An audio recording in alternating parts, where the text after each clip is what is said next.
ini ada Pak Dirut, silakan Bu Yohana mau bertanya apa pada Pak Dirut, saya persilakan. Ya Pak Ali, saya mungkin bukan bertanya ya Pak ya, cuma pengen kasih semangat nih Pak.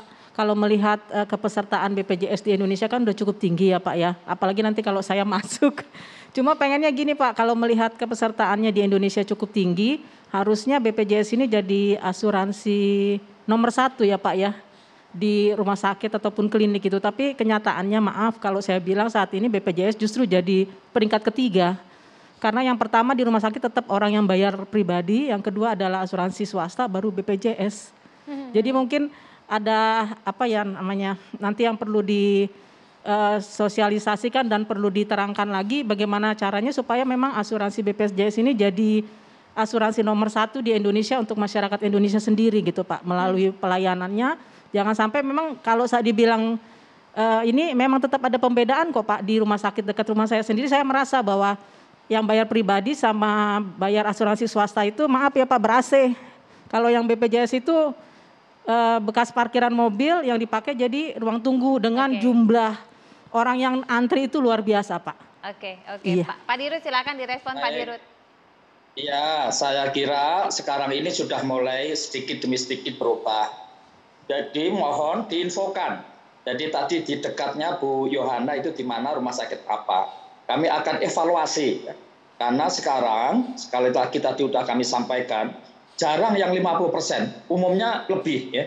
Umumnya 80-90% itu adalah peserta BPJS pasien rumah sakit.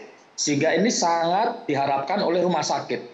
Saya tidak usah cerita ya, tetapi dulu itu memang sebetulnya yang memberikan pelayanan apalagi di tempat parkir tadi ya, itu mungkin seperti itu ya. Nah sekarang kita upayakan untuk tidak seperti itu. Jadi tarannya gimana? Tadi sudah kami sampaikan untuk ada insentif yang kami monitor ya, termasuk tadi informasi dari Bu Yohana akan kami sampaikan dan beberapa rumah sakit sudah ada yang kami putus Bu, gara-gara ada fraud atau melakukan hal-hal yang tidak seharusnya. Karena bagaimanapun ya, saya dulu adalah dekan dan pernah juga di Kementerian Kesehatan dan lain sebagainya. Jadi fahamlah bagaimana seharusnya ya. Demikian. Ada lagi yang mau disampaikan Bu? Pak, tapi tentu banyak orang yang ini Bapak juga mesti menyampaikan kalau misalnya mau mendaftar yang tercepat ini bagaimana ya Pak? Ya, itu bisa online, bisa juga datang ya. Nah, online itu bisa berbagai macam metode ya, tapi paling gampang adalah mobile JKN. Mobile JKN itu bisa downloadnya dari Play Store. Nah, kemudian dilihat di situ untuk pendaftaran. Bahkan di situ tadi bisa antri, bahkan bisa pindah vaskes ya. Kalau udah nggak suka ini kok mendiskriminasi apa ini kemudian pindah bisa. Nah ini banyak masyarakat tidak tahu. Tahunya itu ya sekarang didiskusikan orang mulai begitu ya. Gitu. Ya. Baik, saya ke Komisi 9.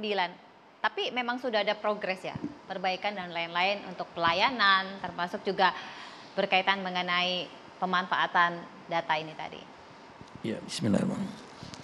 Jadi yang kami harapkan ya BPJS selalu meningkatkan pelayanannya. Dan tentu saja menegur ya rumah sakit yang Yankes yang tidak melayani sertai dengan baik ya. Inilah yang tekanan kami. Terkait dengan persyaratan dengan pelayanan publik ya, kami fraksi PKS ya sangat untuk saat ini tidak setuju. Ya. Karena sekarang kan di Kementerian Sosial masih dalam tahap cleansing ya, masih banyak rakyat miskin ya, rakyat yang susah itu belum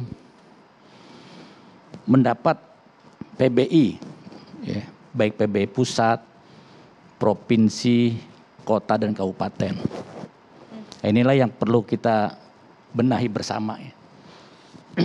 Jadi ini harus ada kerjasama Kementerian Sosial ya dengan Kemendagri, Kemenkes, BPJS sehingga satu data itu benar-benar memang harus dilakukan.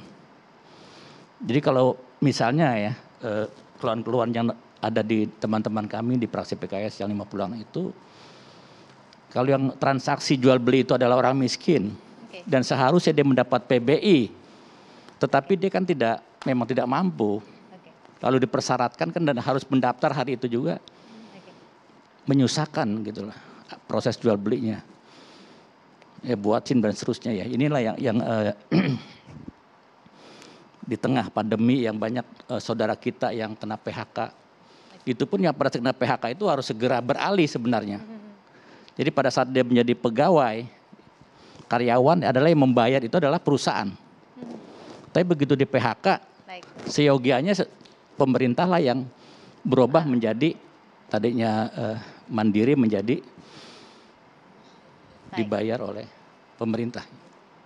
Jadi ke depan untuk harus seperti saya apa? sampaikan ya, kalau boleh ini Silakan, Mbak Digita, karena Pak ada Dirut. beberapa info tadi yang perlu diklarifikasi. Kalau dari perusahaan ya, kemudian itu masih berlaku sampai 6 bulan. Oke. Jadi sebelum pindah, nah itu sampai 6 bulan itu berlaku gitu. Jadi masih bisa gitu. Nah, untuk yang kepuasan tadi tentu kita tingkatkan. Sekarang ini oleh pihak independen ya, BPJS itu transparan dan akuntabel ya, karena suatu lembaga publik ya. Nah, kita rutin laporan ke publik. Untuk kepuasan yang dilakukan pihak independen itu 80% lebih dan meningkat tajam. Ya. Jadi di antara 10 orang itu 8 yang puas. Memang ada yang tidak puas tadi, ada 2 ya. Baik. Jadi ke depan seperti apa sesaat lagi tetap bersama kami.